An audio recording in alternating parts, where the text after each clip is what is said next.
guys, unlock na natin tong aking in-order na ano, kaanikan. But it's a complete set, I guess, na So, it's a caldero yun yan, sa cassette from shop? Lius. Sa TikTok shop ko to in order, worth 1385. So, one set to, wala lang. Hindi naman ako nag-order for myself. I always order for the house.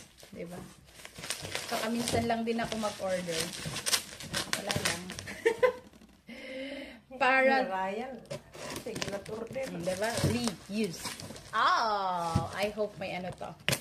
Ito yung diniscount nila na tag 4,000 na pan na one set na na nakuha ko in 1.3. Because I say discount. Barato. Oh.